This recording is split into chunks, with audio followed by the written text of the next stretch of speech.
आपने बड़े बुजुर्गों को कई बार ये कहते हुए सुना होगा कि जिसकी मौत आ गई है उसे जाना ही पड़ेगा, उसे कोई रोक नहीं सकता। और जिसको ऊपर वाला जाने नहीं देना चाहते वो हजारों चोट लगने के बाद कितना भी जहर खा ले, लेकिन उसे फिर भी कुछ नहीं हो सकता।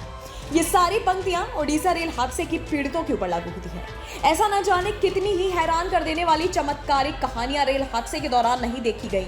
जब रेल में किसी की एक हरकत से वो मौत के मुंह से भी बाहर आ गया, तो किसी की एक हरकत उसकी जिंदगी के लिए जानलेवा साबित हो गई। ऐसी बहुत सारी कहानियां ओडिशा रेल हादसे से निकलकर सामने आई हैं। चलिए एक एक कर हैरान कर देने वाली घटनाओं का जिक्र करते हैं। कोरोमंडल एक्सप्रेस में एक 16 साल का लड़का जॉर्ज जैकब दास अपने माता पिता के साथ सफर कर रहा था।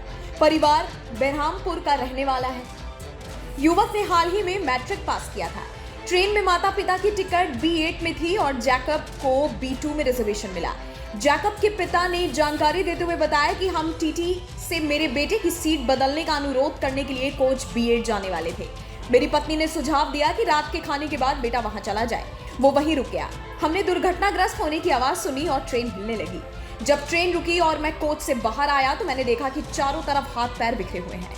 अपने परिवार के सदस्यों के साथ शनिवार रात घर लौटे इर्जकील ने कहा कि बाद में हमें पता चला कि कोच B8 के कई यात्रियों की मौत हो गई है, जबकि कई अन्य घायल हो गए हैं। ओडिशा के ट्रेन हादसे में भी देखने को मिला, एक शख्स 8 साल की बेटी के साथ उस कोच में था जो पूरी तरह तबाह हो गया। उसमें मौजूद ज्यादातर लोगों की मौत हो गई। इस हादसे में ठीक पहले उन्होंने अपनी और बेटी की सीट बदली थी। इसी कारण से इन दोनों की जान बच गई। MK देव कोरोमंडल एक्सप्रेस से बेटी के साथ कटक जा रहे थे। उन्होंने खड़गपुर से ट्रेन पकड़ी।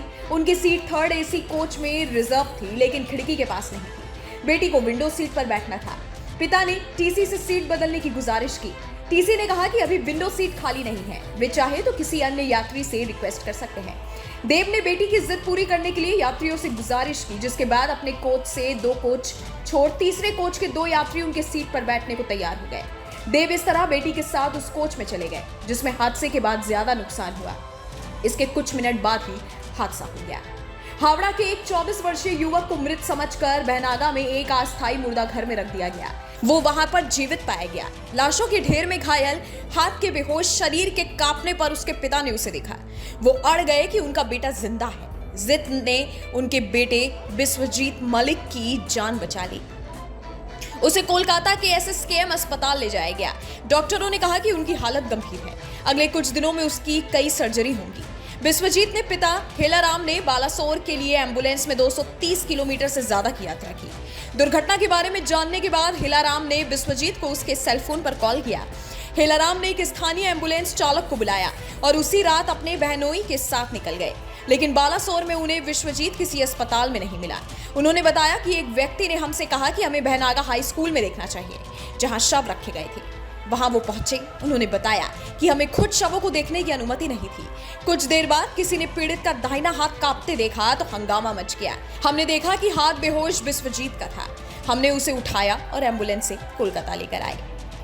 भोगरई बालासोर के 10 वर्षीय देवशीष पात्रा ट्रेन हादसे के बाद 7 शवों के नीचे फंस गया था।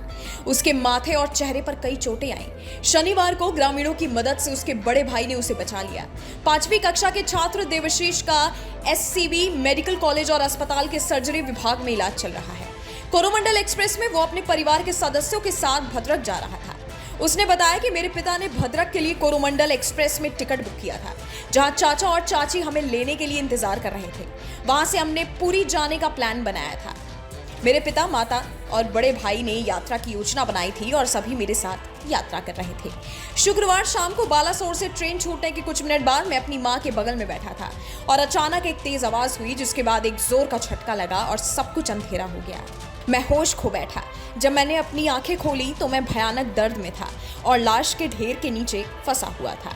10वीं में पढ़ने वाले भाई सुभनीश घोर अंधेरे में उसकी तलाश करता रहा। आखिर लाशों के ढेर के नीचे उसे ढूंढ निकाला गया। आपको हमारा ये वीडियो कैसा लगा हमें कमेंट करके जरूर बताएं और न्यूज़ नेशन को सब्सक्राइब करना ना भूलें।